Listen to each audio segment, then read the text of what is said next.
یہی درپیش مسئلہ ہے اواخر کا اوائل کا، یہیں سے رقم نوحہ ہے میرے سارے قبائل کا۔ میرے اس دیس کی فریاد سنتا ہی نہیں کوئی،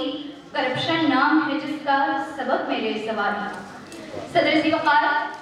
آج کا موضوع گفتار کرپشن نام ہے جس کا سبب ہے میرے زوال کا۔ دراصل ایک موضوع ہی نہیں بلکہ ایک نوحہ ہے، ایک المیہ ہے، ایک داستان المناک ہے، ایک پشیمانی ہے اور مسلسل پریشانی ہے۔ قوموں کی بربادی میں بدعنوانی یا کرپشن کو زہر قاتل ہے جو بتدریج قوموں کی سانسیں منجمد کر کے انہیں آہستہ آہستہ موت کی اندورناک وادی میں دھکیل دیتا ہے، اور بقول مسعود ڈال کر پگھلا ہوا سیسا میرے کانوں میں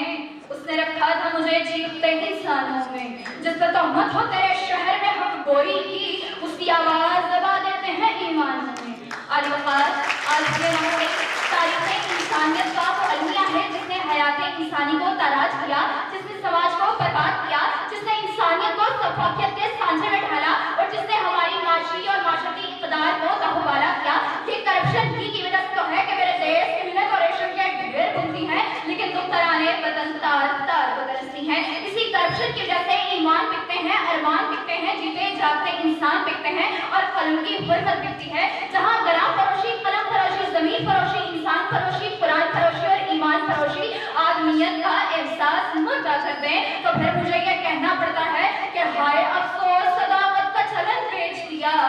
چند سکوں کے عوض لال سخن بیچ دیا۔ اس نے جب پیسہ نہیں رکھا تو ہم یہ سمجھے ایک بازار کی عورت نے بدن بیچ دیا۔ علی وقار، آج وطن عزیز میں پائی جانے والی بے چینی، جمود، عدم اخلاقیات، ناآسودگی اور ذہنی آلودگی اسی کرپشن کا شاخسانہ ہے۔ آج ہم پوری دنیا میں در در کی بھیک مانگ رہے ہیں، ایٹمی قوت ہونے کے باوجود در افغان ریس سجدہ ریس ہیں۔ اس کرپشن نے وطن عزیز کی عزت کو تار تار کیا۔ مشن کے نام پر کمیشن کا رواج عام ہوا، انسانوں کے ہاتھوں انسانوں کی بے بسی، دہشت گردی، اقربا پروری، شرف پسندی اور انتہا پسندی مجھے یہ کہنے پر اکسا رہے ہیں کہ فصیلے جسم میں مدفون کر دیا گیا ہے،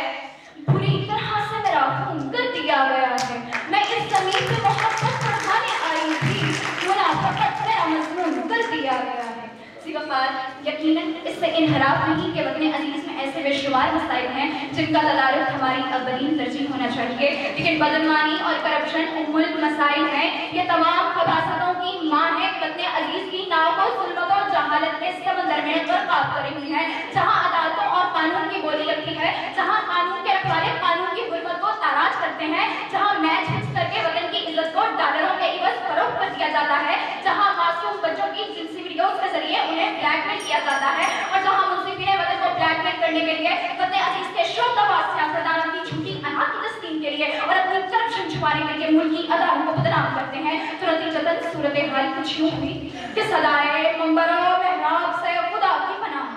کہ اس سے نغمائے چنگو رباب بہتر ہے، حرم فروش فقیر ہو کے حوض کوثر سے مغنیاں کے لبوں کی شراب بہتر ہے۔ آج وقار، آج کہیں شور ہے قومی مینڈیٹ چرانے کا تو کہیں آواز ہے قومی خزانہ چرانے کی، کہیں مالی اور جسمانی کرپشن کا تال میل ہے تو کہیں میڈیا مالکان کے دربار میں زمینوں کی بولی میں تاج گرانے کی رسم چل رہی ہے، تو کہیں سوشل میڈیا کے نام نہاد علمبردار جمہوریت کی آڑ میں اپنی جیبیں گرم کرنے کا منصوبہ پائے تکمیل تک پہنچا رہے ہیں، جو ہمارے عسکری سرحدوں کو، ہمارے عسکری محافظوں کو، ہماری ثقافت کو اور ہماری معاشرت کو ڈالروں کی بلی چڑھا کے کلگوشنوں اور ابھینندنوں کو معصوموں کی صف میں کھڑا کرنے کی کوشش کر رہے ہیں۔ جناب والا، یہ تمام شواہد اس بات کے شاہد ہیں کہ وطن کے تمام مسائل اور زوال کا سبب صرف اور صرف ایک کرپشن ہے۔ میں اسی شعر پر آپ سے اجازت چاہتی ہوں کہ محبت ڈالروں سے بو رہے ہو، وطن کا چہرہ ہم سے دھو رہے ہو، حکومت تجھ کو کیا رستہ کر رہا